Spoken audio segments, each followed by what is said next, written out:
So good to be here again, and welcome to another one of our Rethinking Personal Branding conversations. Today, my name is Omoda Adedrum, as you guys should know by now. If you don't know, then I don't know what to say. But yeah, so this is another one of our Rethinking Personal Branding conversations, and today we're joined by Modera Kat, and we're going to be discussing, having a conversation on the environment, on sustainability, and social impact. I am so excited about this conversation. And a lot of you might be wondering that what does personal branding have to do with sustainability and the environment? But that's exactly why we're having this conversation, and you'll find out in a bit. So it's so good to be joined by Mudrakat, and we had shared her profile earlier so that everybody can get to know her. But this is her field. You find her literally on the field or trying to create solutions to help us take care of the environment better, live more responsibly, and it's very interesting to see how this has also shaped who she is, who she has become, and her own personal brand.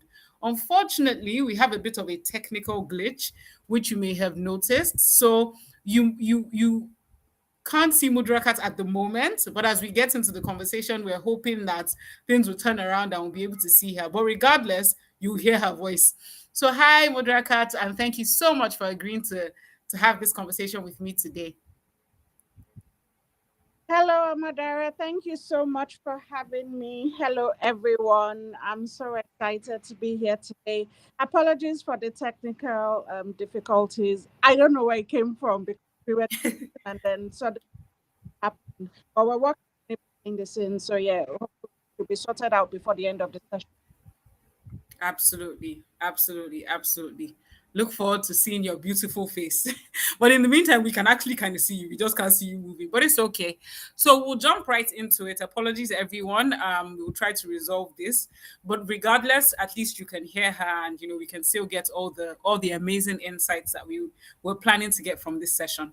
So we'll start from the very beginning, right before we start. As we know, these are built.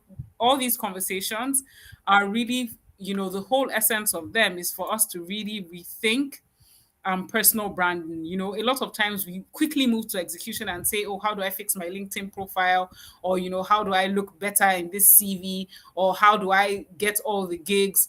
But then we forget the foundation. And the foundation is equally as important because in the end, our personal branding really sits on our values. It sits on, the foundations of what really makes us who we are, our principles. Oh, awesome. And we can see Yeah. Mudrakat. Awesome. It's about all these things. So in the end, it's sorry, I lost my train of thoughts. In the end, Sorry um about that.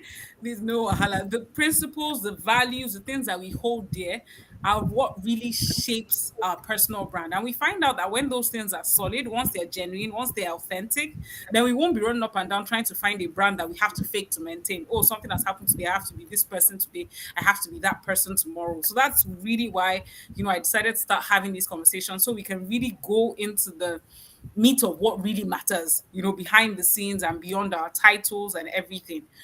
So we'll talk more about the upcoming course near the end of the session. But in the meantime, it's so good to finally be able to see Mudra Kat. Welcome again.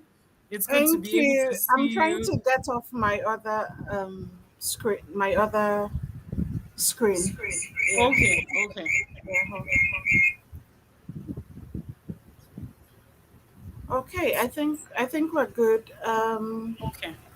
Yeah, so is it a good frame because there is a bit of a lag at my end, so I'm still at the place where I'm trying to adjust the background. Yeah, But there's can you there's a see me? Can you hear me?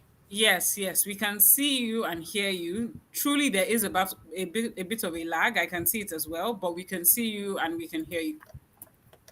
Okay, all right, that's fine. I'll just go ahead then. Okay. Okay, so So go yes. yeah.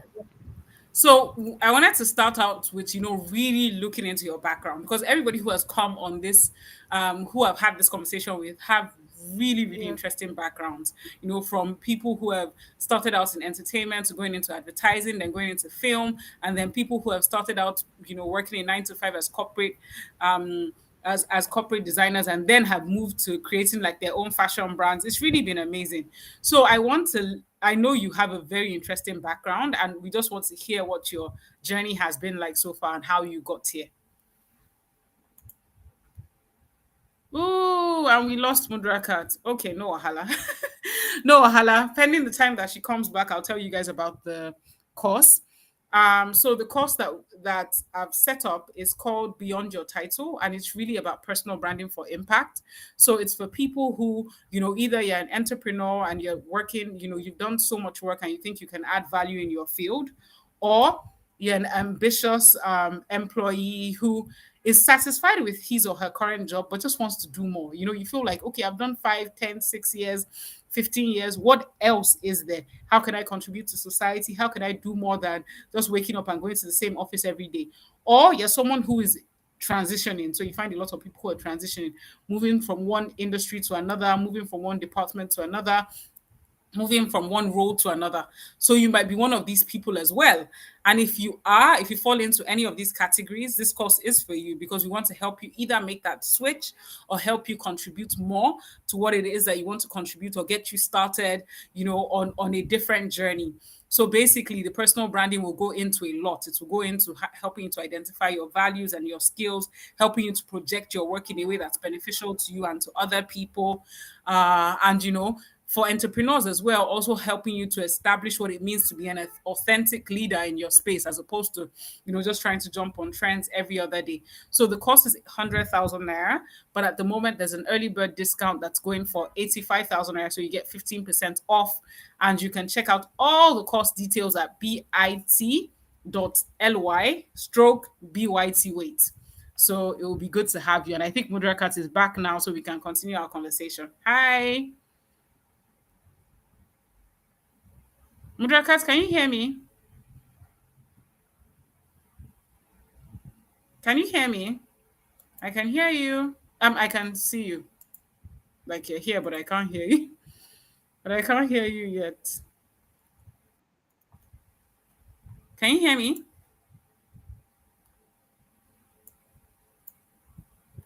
Okay, I think there's a bit of an issue.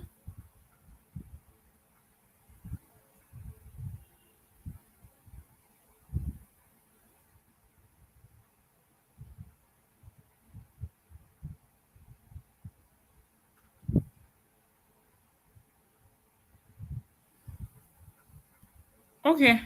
No, no, yeah. Okay. Let me see. You're not muted. You're not muted. Your speaker is on. Let me.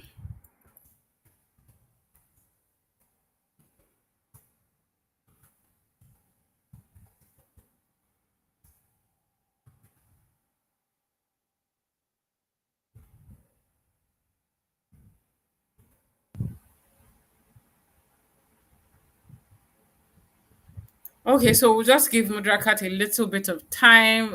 I'm so excited for this conversation, and I really hope we're able to sort this out so everybody can hear us. But thank you for everybody who has joined so far. Please just give us a little bit of time um so that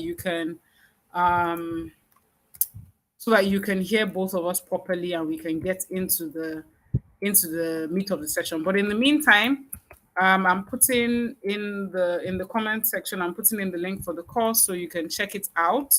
And you can also check out our old conversations as well. We've had a couple of conversations. You know, okay, this is so weird. Okay, so let me try this again.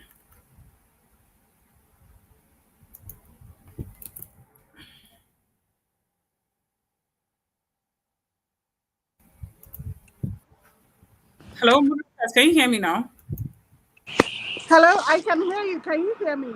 Okay, yes, I can hear you. I can hear you. Got the message. Yes, yes, I saw it. Okay. It's the tool is doing the most today, but it's all good. It's all good. We'll still have the conversation regardless. So I can hear you. So you can get back to telling us about your background and what led you um where you are to where you are right now. Okay. All right. Apologies. That's a very interesting question because if I will go back to like typical childhood and your parents are saying, "Oh, a doctor, a lawyer, a this and all of that." So it, I found that when I was far away, I found that a lot, a lot of at in my generation, my peers, and none of us got into certain fields without properly. I don't even think it's a but it takes a certain level of maturity for you to fully understand what you want to do and where you want to be in life. I started out with law and it was fine. It wasn't coerced, it wasn't anything. My thought was going into law was that, oh my God, I'm going to save the world. I'm going to be a lawyer defending, the whole suit kind of set all the gang vibes. That was very, very realistic. And also, on a serious note, I didn't find law practice rewarding and all of that. The Mm, My type of person is my type of someone that advocates for someone that talks about unfairness, justice. That's generally who I am. So I thought that the law would be a great fit, and I guess in saying it could, be, but unfortunately, this was for me in all of that. I practiced corporate law as well. I dabbled into alternative dispute resolution. I have a membership in the Chartered Institute of Arbitrators, and I did a mediation. Like I went the full works because I was really, I was really trying to see how I can place myself in at a dispute resolution kind of mm, position, but it really wasn't working for me. mm, So I had my epiphany because I kept feeling like I was drawn to so many things. How I got into the environment was as a result of volunteering and just a general interest because I have always liked documentaries and all of that. And when I saw that there were things that we could do as individuals, even though it seems like a gargantuan and all, but there are things we could do and consistency can help. I was like, you know what, this is me. And I did that. I volunteered in environment related spaces since I was 18 years old. So I've always mm, done that. So I knew that it was something that I wanted to do. So I moved from law to the non-profit space, the mm, development space, again social impact, again helping people. That was, I just needed, when I saw that law wasn't working, I pivoted to the development space. I worked with a few non-profits. We did like projects improving the quality of lives of people, economic empowerment and things like that, and that was fantastic and all of that. Then I from there I moved to to the real estate space. So when I moved to the real estate space, I came in as the head. My official role then was head of charity. So the idea of my role in that real estate space was to look out for opportunities, construction based charity projects that I could take on and like crowdfund for, implement, and basically again give back, help people, create a better quality of life. And it was fantastic while it lasted and all of that. I had a dual role as pushing sustainability plans within the built environment as yeah. well. So those were two ways that two different fields overlapped and intertwined in my journey, and that was fantastic. Like I Mm, said, I've always volunteered. I've done coastal cleanups. I have like a 75 person volunteer team for whatever coastal cleanup comes up. Just send a message to the group and say, look, this is coming up at this place. Let's go and clean up and that like that. It is hard, thankless work, but it has to be done, right? It really has. yeah. done and all. And it's no coincidence that I moved from picking all the styrofoam and bottle caps on the coastline to actually working in waste management. In fact, I have one, two, three. I have three different dissertations, and they were all on Oh waste wow. management. Oh wow. Right. So it's crazy how things align. No, Absolutely. like no knowledge is ever lost. But like I I agree. said, when I was introducing this session on my LinkedIn page, one of the things I said was that there is for me personally, there is an underlying thread, a common Mm, underlying thread that connects all my different interests, and that's helping people, social impact, making people's quality of life better, and anything related to the environment. So it's no surprise that I found myself in a position where I had sustainability and mm, circularity for the Lagos Waste Management Authority. That is right up my street. So this mm, thing, it comes together. I I wonder where I would have been if I ignored all of this to take a conventional, linear route to my career path. mm. But I have to ask, and that's very impressive to hear about, and it's just really impressive to, it's really inspiring. But I have to ask that, making the switch from one role to another, one industry that, you were pretty sure that, oh, the legal, system at the beginning, or, that space was for you. In between these different roles, how did you deal with pressure? How did you deal with fear? How did you deal with these different things that would normally come up? Because, as you know, this is the path that's less trodden, right? And with it comes complications, might not come a lot of support as well. So how did you build that resilience, and how did you just keep going against all odds? Okay, that's a fantastic question. Can you hear me? Yes, I can hear you. Okay, great. That's a fantastic question. I'm lucky in the sense that I have a very supportive circle. Like my parents are super supportive, my siblings are super supportive. I have like amazing friends like Omodara here. Because like I could always go to Omodara and say, look, this is where my head is at, and the next thing, tapa, pa, pa, pa, she has like solution driven. But Thank you, seriously, sis. um, I have always had that support. So all the days where I'm volunteering, all the days, like I would say, oh, I'm going to this primary health care center because I have like Yes. in mental health as well. So there was one event I had where I was addressing new moms about postpartum depression, and Mm, parents followed me there. Oh. They followed me. They sat down, they were mm, clapping, and I have that kind of support, and I don't take it for granted. So I'm mm, thankful because I know that it's not an easy thing to maneuver in this in our culture-based setting. But yeah, it wasn't easy. So that's the thing, yeah. And if anyone that is feeling this way, if anyone is listening, if there is one thing you need to take out of this, is that always be sure to follow your gut. I mean, it's not just gut, it's you putting in the work, um is you praying to your higher power and all of that. But you need to go with your heart. You need mm, to let your heart lead, because it's only what you're truly interested in that most times you excel at. And also, mm, don't get bogged down by the noise and all. It was difficult.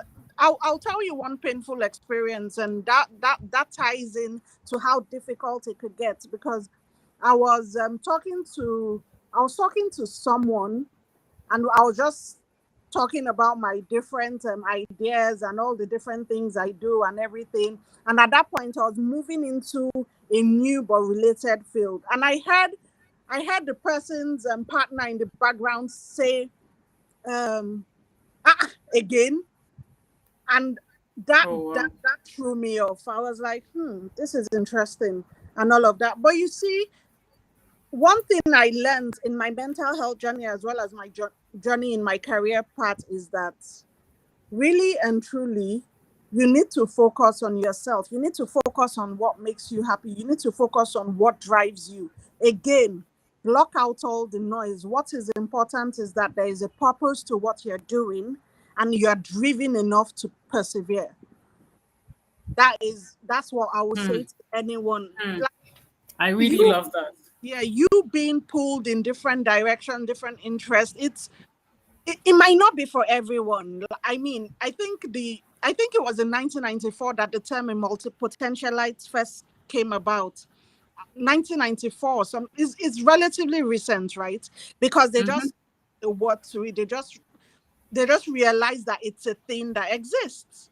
And also you would be pulled in different directions and all of Directions. Yeah, follow it. No knowledge is lost. No I knowledge agree. is lost. Well, they everything I've done, every part of there's something you call transferable skills. And Mm-hmm. in this fast-paced world, in this world where there are multiple roles opening up due to technology, due to innovation, you have to be able to move seamlessly through these things in order Yeah. to forge a legit career path for yourself. Hmm. Yeah, so I think it's important for, Thanks for yeah. Hmm. Thanks for sharing that, Mudraka. It's very powerful. And I also realized that an interesting thing has happened. The last person we were speaking to, Dr. Mo, who is doing amazing work in education in Africa. She also mentioned two things very similar to what you've mentioned here. One, the role of her parents in encouraging her to do whatever it was that she wanted. She had gone into HR, catering, advertising, a couple of other things, for arts, and she then eventually is a policy expert, and a director for education, of an education institute. But the different things that she was able to do was also as a result of her parents being so supportive, letting her do whatever it was that she wanted, and to also having a very supportive circle of friends. So I think it's fair to say that that's very, it's a critical element on whatever stage of our journeys that we find ourselves in. Right now, the next thing I now want to discuss is I want us to jump right into you know into the conversation around the environment, because I don't know if I will be correct to say that you know who you are, like literally who you are, can be seen from the way you treat your environment. We have some very interesting habits, let me put it this way, where you find people who do things as interest, as in they litter the environment and they don't consider it to be a big deal. So you see people who come to tell you, oh, there are people who are compassionate, they are people of integrity, they are this, they are that, but then you eat a snack and you throw the the pack right out of the window. So I really want us to talk about the intersection between our values and how it shows up, because sometimes when people say, oh, how do your values show up, or how do we know what kind of person you are, which we can all agree is the foundation of any personal brand that you build, a lot of times people usually judge it from the way you behave, how you treat yourself, or how you treat others. But I think there's also a lot to say and to learn from how you also treat or care for the environment. So I want us to first of all really even go into, you know, things that we can do differently in caring for our environment. From your experience, both from the coastal cleanups and your full-time role that you currently do now, how will you what are the common patterns that you've seen in that has led to the current state of our environment? And even if we leave the government out and we even focus on us as individuals, what are those patterns that you've seen? What are those habits? How would you say it has come up from our values, and what can we do differently? I apologize, people always say my questions are 1A, B, C, D, E, F, and I agree. No, no, So it's fine. All under one umbrella. And I'm glad that you went this route. In fact, the last thing you said about as individuals is where I was going to start from. Number one, let me just say, anyone that throws something away, you're never really throwing anything away. There's no place like away. It goes somewhere. So that's a mentality that we should always have, that except you're composting, except you're reusing, throwing away is automatically adding to the waste, either at landfill or in your immediate environment. There is no place such as a way. It goes somewhere and there are repercussions. and all. So let's just start with that. Then I think again, I think it's what's it called now? An orientation thing. I think it's an orientation thing because I know for a fact that while I was growing up, while I was in junior secondary school, for instance, that like you dare not litter in school. Like you dare not litter in school. It's even written everywhere. You will get punished, and it's not just the fact that you will get punished as a student, but you know what was beautiful that upheld that particular rule? Everyone is a custodian. So everyone is looking out for don't litter, don't litter, don't litter. So it's a joint effort. So see that as a microcosm of maybe Lagos, for instance. If we had that kind of mentality, for instance, there wouldn't be people littering. And even if there are people littering, there are other people um, putting them in check, and then they adjust immediately. Again, the kind of people we are in this state, in this country, we are nonchalant about things like this. And I don't know that I can entirely blame the people, because I mean, if you've not eaten all day, if you are hungry, if you are starving, if the circumstances of your lives are your the circumstances of your life is dire, are you thinking about recycling one bottle? No, you're thinking about where Mm, your next meal is coming from. And also, a good way to tackle the issues that we find is that, oh, okay, oh, maybe we live government gives us better quality of life, we live better quality of life, so that we can begin to think. I always say that stomach infrastructure is a thing. That's why votes can be bought. It's a thing. But I digress. If we are talking about values and personal branding, for someone like me, that I I have the knowledge of safeguarding the environment. Even if I didn't know all the great things tied to safeguarding the environment. The mere fact that I've been raised not to litter says a lot. So for me, that's a value that I hold, right? I know. And you see, I want to say that in what in my experience, what I have seen across personal branding is mostly external facing. It's not internal mm, facing. A lot of people absolutely. are branding so that they can appear a certain way. They call it packaging, Absolutely. you know. So like Yeah. fake it to make it and everything.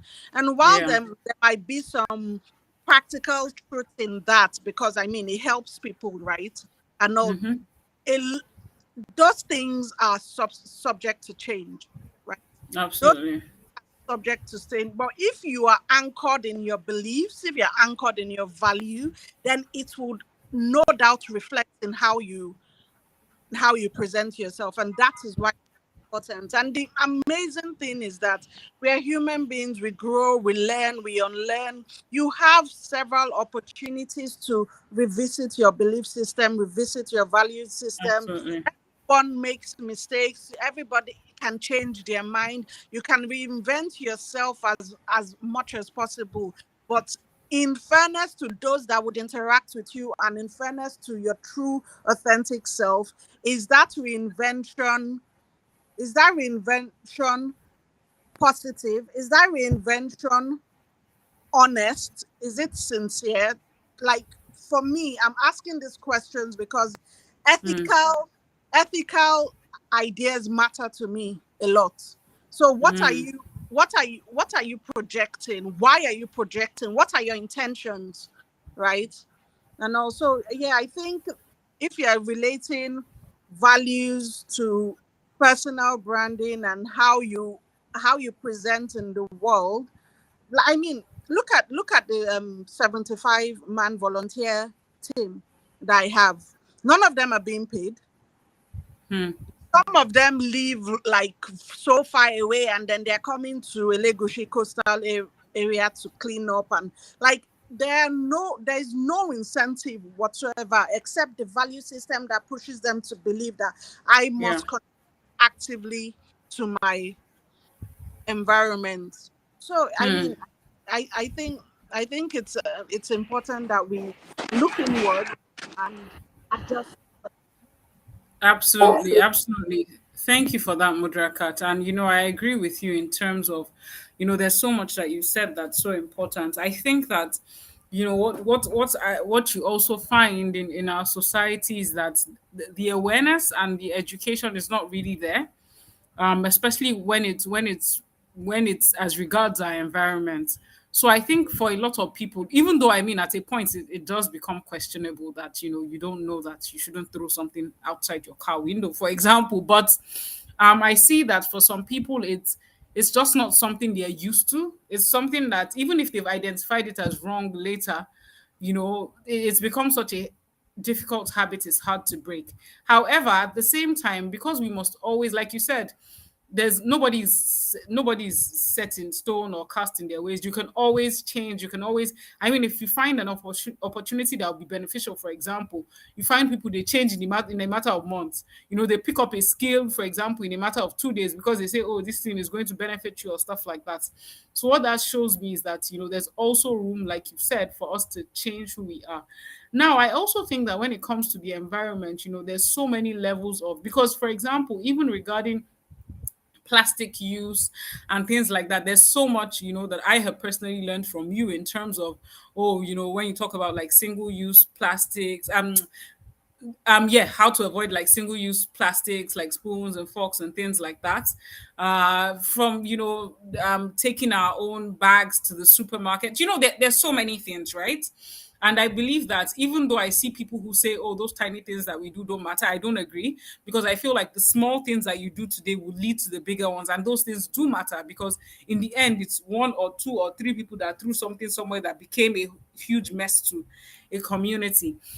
But I think that we can also look at this thing, both on the individual level, from our homes, from our offices, from our offices, from our places of worship and things like that. So how do you think that these different players can also help in changing our mindset towards how we treat the environment?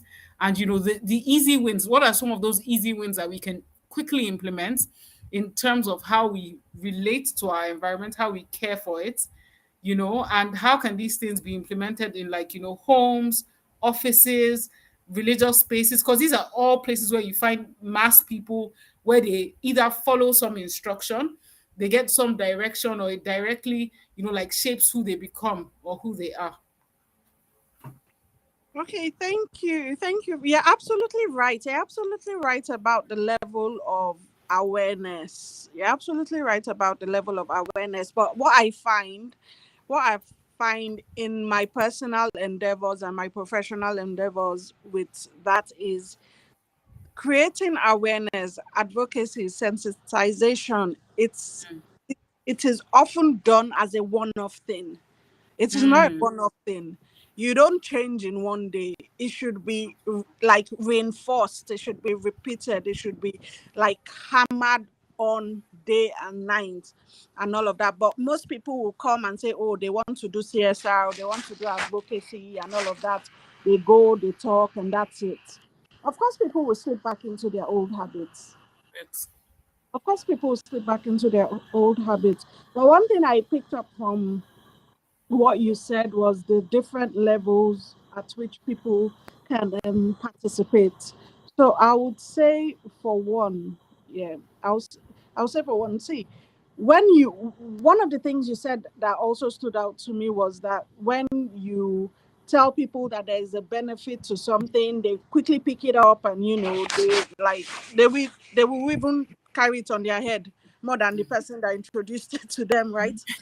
So that's what I found again in all of my advocacy journey. A lot of times, like it's a blueprint and it's something that it's a tip that anyone can go away with today. Once you are addressing people, you lead with the benefits. You lead with how the whatever it is you're introducing better their life, what they can gain, because the average person is self-serving, so they want to hear how they can. gain from whatever it is you're coming. If you come and you start doing no introduction, this is so true for government forums, because everybody's ready to fight government. Like, they are already ready to they are ready to fight you once you say, oh, you're from this, you're from that. So you have Yeah. to bring them into the idea that this is not just to come and like waste your time or anything. There is something in it for you. There is better health. There is, like, the whole idea of sustainable development is to safeguard the earth for current and future generations. You have children, don't you? You want them to come into a world that is a lot better than you met it, and all that is an investment in your child's future. And also, Mm. a lot of people don't connect the dots of how Mm. important custodianship of the earth is. They really don't see it. Mm. It just seems like this very massive, vague, abstract concept that will not happen Absolutely. to us. It is already happening to us. The sun and wind that we've been suffering in equal intensity. It's part of climate change. A lot of the emissions from landfills have like very potent greenhouse gases that are Mm. emitted into the atmosphere. So it's connected, and you Yeah. have to pay attention to it one way or the other. On a personal level, like you said, carry your reusable spoons, carry your like your metal spoons, your reusable straws, carry your reusable coolers, and just leave takeaway. You see that styrofoam? If Mm. if I find the person that created, so no, it's terrible. It's terrible. So if the worst you can do is that styrofoam, at least, please, for everyone listening, please stay away from styrofoam. Just, if that's the only commitment you will make this year, I appreciate it from the bottom of my heart. But really, yeah, there are like little things you can do on personal level. You can get Mm. your water bottles to avoid buying like the table water, single use plastic and things like that. Mm. You invest in more in quality clothes. So, like, I try to avoid fast fashion as much as I can, because the textile industry is a global problem when it comes to landfill. It's Mm. insane.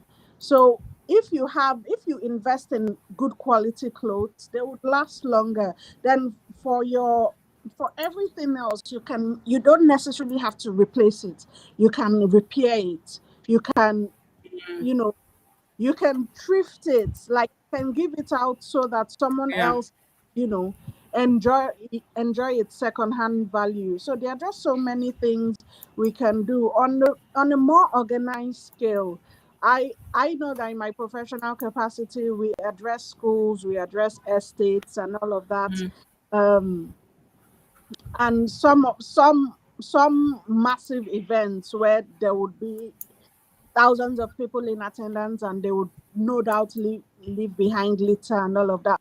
We talk to the built environment about construction waste and things like that. So there are just Yeah. so many ways. Like, if you decide to join a tree planting event, that works. If you Yeah. do often enough, that works. Like, they just, and don't be defeated by the fact, like Omoda rightly said, every little helps. Don't be defeated by the fact that, what will my one plastic to do? What will my no?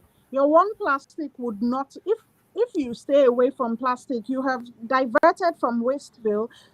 Sorry, you've diverted from landfill. You've diverted waste from landfill, and also that little action would not be staring us in the face like 1 billion years later. Mm. It won't be staring us in the face. So, like, little drops of water make a mighty ocean. These things matter Absolutely. too.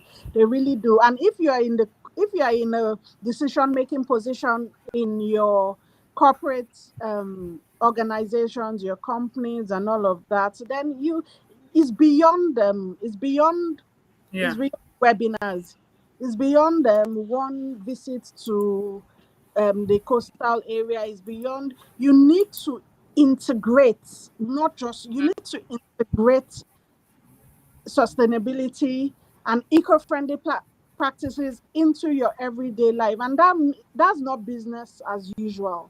That's you being Absolutely. intentional about the amount of paper that is being printed. That's you being intentional about the amount of electricity that is being used where there is no particular person in that area. Like if you're going to time it and all of that. That's you thinking how you can include solar panels in your design. And that's another point I was going to make. We know Yeah. of recycle, we know of reduce, we know of reuse, but something I always push, there are there are several other R's, yeah. There is repair, like I said, and then there is also redesign. So if at Mm. any point you are a product manager or you are part of anything that is being crafted from inception, yeah, you have to start thinking about sustainable design that would make sure. Okay, let me give you an example. There is this particular nursery furniture. I don't know. Well, I doubt anyone might have seen it, but Yeah. basically that furniture is it's like a semicircle. It's wood. It's like a semicircle, and Okay. it can stand and look like half on the floor, right? So it's for Mm-hmm. baby climb on it. They can rock, turn it upside down. They can rock it. There is a part that has something like ladder that could be a toddler toy. Then when your children have grown out of the toddler stage, the baby stage, you could use it as a little nook. Mm. It's a furniture that could be turned into another Different piece. thing. Where, Yeah. yeah, exactly. So you're not throwing something like that away anytime soon. It is. It has been designed to be reused. It has been designed with multiple purposes in mind, and Yeah. that's where we should be headed. Entrepreneurship is Absolutely. rife in Nigeria. Everyone is doing their little business, their little small business, and everything. Why don't you reduce the amount of plastic? Why don't you reduce? Why don't you invest in glass? Why don't you use paper um, packaging? Right. So there are just different Hmm. angles that, like, if you really want to do this, there are different ways that you could actually, you know, execute eco-friendly tips into your daily life at a personal level, at a household level, Yeah. municipal, corporate, whatever. Yeah. Absolutely.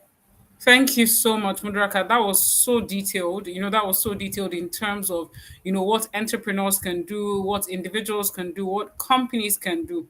I really like that because I agree with you that if the influencers, so to speak, the stakeholders in each of these industries, if they take this as a practice, as a principle, if it's part of the things, their values, part of the things that they stand for, and they can translate it down through those organizations, honestly, trying to create that widespread change would be easier because I see, yes, there's in any society, there's a role of the government and there's a role of the private sector. There's a role of us as citizens as well. And everybody has their role to play. Because when the house comes crashing down, we will all we will all suffer the consequences, irrespective of which arm you fall into, whether you're the government, whether you're the private sector, or whether you're individuals. So I think that I'm just thinking in for example, like top management in organizations, HR, like you can imagine there's some things that they can put in, policies and things like that they can put in place that everybody just has to shape up. You see what I mean? Exactly. So there's so much that can be done, even in our homes, even in because I remember I have a friend, right? I've had this friend for a while. If there's something that I remember about this friend is that this friend never, like, you go into my friend's car and you can see like different rappers. I'm not even Yeah. joking. So He will, yeah, will never throw them on the road. mhm. But you put, will put it in the car in different place. The car. And when you ask, oh, why? He's like, oh no, he'll take everything out one day and put them in the bin that he can never, like, if he can kick you out of his car if you throw refuse from the Honestly, window of his car because he's so mortified. Like his parents, it's always, and I remember that my dad does that as well. Like he'll just open the front this thing, and put it, in there. yeah. So I think that some of those things, as long as we can take responsibility, because from what you've said, honestly, there's so many things that even we can implement in our daily lives without waiting for anybody to tell us to, That to do so. So thank you for that. Those were really, really practical tips. And we do admire the work that you do. I see the coastal cleanups. When I see them, sometimes I'm like, wow. And so sometimes in my head, I'm like, isn't there a machine that can just do all this? When I see you guys with the rakes and everything, I'm like, this is there's, a lot of work. expensive. Oh, I'm like, this is a lot of work. So I see the work that goes yeah. into it, and I see that genuine care and compassion for the environment. And for me, that's why I say that for me this thing still goes back to our values, because there are people who you won't just see something and you say, oh, but it's not my problem, I move on. Being able to understand that, no, this thing is my problem. It can become my problem. It doesn't matter if I did it or not. If I have a chance to fix it or contribute to making it better, why don't I just do that? So thank you for that. Now, I wanted to ask you that, what made you really conscious of the environment? As in, what made this your thing? Okay, so that's very interesting because it's been a thing for as long as I can remember. So I don't know if, like, even before, it's, I don't know, I cannot place it, to be honest. I can't place the origin, but I know it is before. I don't know if you guys remember this cartoon, Captain Planet, like back Yes. in the day. So I already had the interest. So seeing Captain Planet was like, oh wow, okay, so I could actually do something about it. So I really liked Captain Planet because that was the first expression of my interest that I ever saw Yeah. outside of my head, right? So I can say, by God, like, I must have been really really young, and also I just took it up, I guess. Awesome. Love it, love it, love it, love it, love it, love it, love it. Love it. Kudos to Captain Planet. Okay, so I think we'll wrap up now with, how important you consider personal branding. And even though you've spoken so much about this, really, and I really like, how you've gone back to the values, the things behind, because I agree with you. People are so concerned with the end of the road that, they don't deal with the beginning. And that's why everybody's always running in different directions. And they're like, oh, you must look like this today, or you must say this today, or you must write this way. No, you don't need to do any of that stuff if you're authentic and if it's based on true principles and true values. But yeah. So maybe we should just talk a bit about that just before we wrap up, and then I'll tell people about the course. What do you think about our course, by the way? What do you think about the course that I'm working on I and stuff like love it. that? I love it. It's so necessary. See, people tend to underestimate these things, but they have such value. Like, they help you adjust in how you present to the world. There are lots of nuggets that even privately that we've shared that has made so much sense. And again, you would not connect the dots until a lot of times someone connects it for you, and then you begin to see the changes. You begin to see how important a personal brand is. You begin to see how important how you're perceived is, and all of that. But I'll say about personal branding. I'll say that I'll say that even though it is important to be known for something, try not to put yourself in a box, and I'll try not to put Mm, yourself in your box. And another thing that I will preach, and I will preach it because I suffered from it. I'm a very private person. I can be introverted. Like, see, nobody will blow your trumpet for you, right? You need to blow your trumpet for yourself. And there are ways to do it without being obnoxious, yeah. braggy, or all of Yeah. that. At the end of the day, the quality of your work should speak for you. The fact that Absolutely. people refer you is one indication that you're doing something right. So have you Absolutely. browsed in recent times? If you haven't, maybe you Mm, should explore that option. That what is it about how I present to others that making me miss out on this section of business, right? And also, I think mm, it's also important for you to push your visibility, right? Mm, People mm, wouldn't know what you're up to unless you show them what you're up to, right? So if you have, and unfortunately, this is the social media life we live in. And also, if you have an event, yeah, can be bothered to take a few pictures and post about it, in a way, you're building your portfolio. It doesn't have to be your CV. It doesn't have to be some bulky PDF document. It is your internet presence that maybe a recruiter somewhere or a consultant somewhere will say, "Oh, who is this person?" Type your name, and the lecture you went for comes up. The training you went for, you facilitated, comes up, right? So that's another way to build your personal brand, so that you are known, yeah, you're known in the particular industry that you operate, right?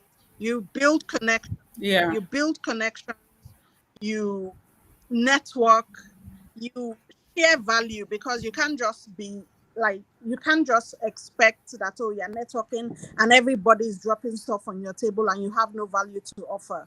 As a Mm, person, like as a person, what can you bring to the table? I know that particular phrase is a bit cliche and all of that. There's actually sense in it. Like, you yeah. able to exchange value for value, because a lot of times when you're networking, when you're trying to build your personal brand, especially if you're just starting, money isn't always available. So you're banking on social currency, you're banking on your net, Mm, banking on your expertise, you're banking on your thought leadership to exchange those values with other people in your sector, so that it could be beneficial to mm. you and them simultaneously.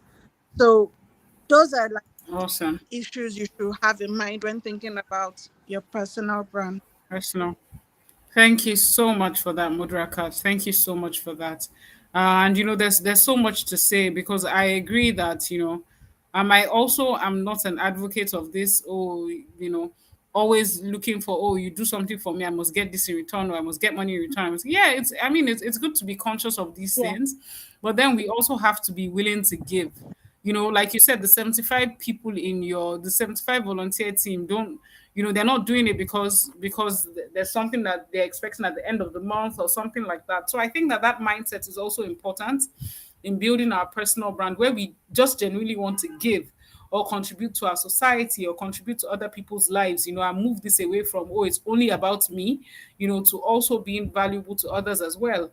So, those are the kind of things that I think that we've lost as a society. And everybody's just like, oh, just look at me. I'm glamour girl. I'm this, I'm that.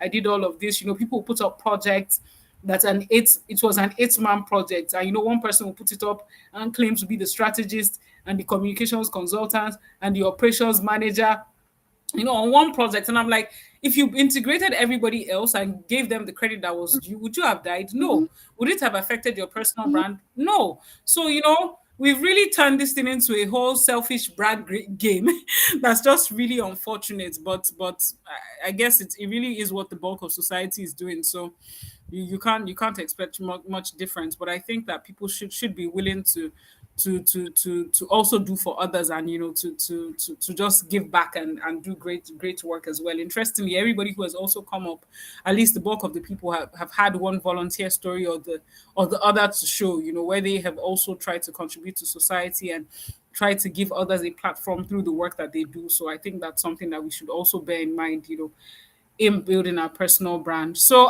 thank you so much for joining, Mudrakat. So everybody, you can the link is in the comment section. So you can check out the course. It's called Beyond Your Title: Personal Branding for Impact.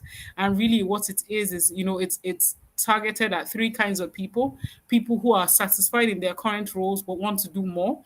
They're satisfied with their job titles, with their roles, with what they do, but they want to do more. They want to give back to society. They want to create footprints that matter. They want to help other people get into the industry, or they even want to be more valuable, within their industry and not just in their office. Two is entrepreneurs who are delivering actual solutions or who are aspiring to deliver solutions and are doing really great work. They want to talk about it. They want to lead people in the right direction, but they're not sure how to go about it. And they're just faced with all the noise, that people make on all the social media platforms. And the third are people who are trying to make a transition. So, for example, if you're moving to maybe you're in one industry and you're going to another, or you're in one department and you're trying to move to another, or you're in one country and you're trying to move to another, and you're trying to find the relevance of your transferable skills. You're trying to position yourself in a way that makes sense, and you're trying to build a brand that's valuable. I think one of the most important things in this course is that we're helping you to build a brand that you don't have to fake it to make it. So for us, in fact, there's no faking to maintain the brand. It comes so naturally because it really is who you are. And it's also based on your values, it's based on your skill sets, it's based on your experiences. So that's really what this course is about. And of course, also helping people to explore other platforms. Sometimes we're so hooked on LinkedIn and Instagram and Twitter, but there are many other platforms, where you can actively contribute. There are many platforms where you can actually contribute, where you can build your own brand presence that may be outside the ones that we usually know. So that's something to explore in the course, and also teaching people how to create content in a way that's not painful. That's not, oh, I'm here and I just have to post it. No, sometimes there's a lot more value if you just take a step back and build with purpose. So there's so many things to gain from the course, and it's just 100,000. It runs for 4 weeks, and there's an early bird discount going on now for 85,000. And if you are in Mudrakat community, I won't say too much about that, but you might be expecting something soon as well. So it's bit.ly stroke byt wait to sign up, and we look forward to welcoming you to the community as well. Different professionals will be in there as well, and it's also an opportunity to network and figure out people who meet with people who you also share similar interests with. So yes, that's about the course, and thank you so much, Mudrakat. I don't think anybody can consider personal branding and also not think about the environment, because with the way things have moved, with where we are now, our relationships and who we are, it goes beyond just our human to human relationships. It has a lot to do with how we also treat our environment. And it's such a blessing to have people like you in the community who has taken, this as important as a mission. And we're hoping that many more people from watching this will also get on board, even if they don't want to come into the industry, if they just want to make these changes in their individual lives. I mean, it will be very beautiful to see. So thank you so much for joining me this afternoon, and I look forward to the many many great projects that you continue to do. Thank you so much for having me. Apologies once again for the technical difficulties. Thank you to everyone that joined No worries at all. so much. Have a Thank good you. Thank you, Mandrakat. Thank you. Have a good afternoon as well. So I'll end the live stream now. All right. Thank you.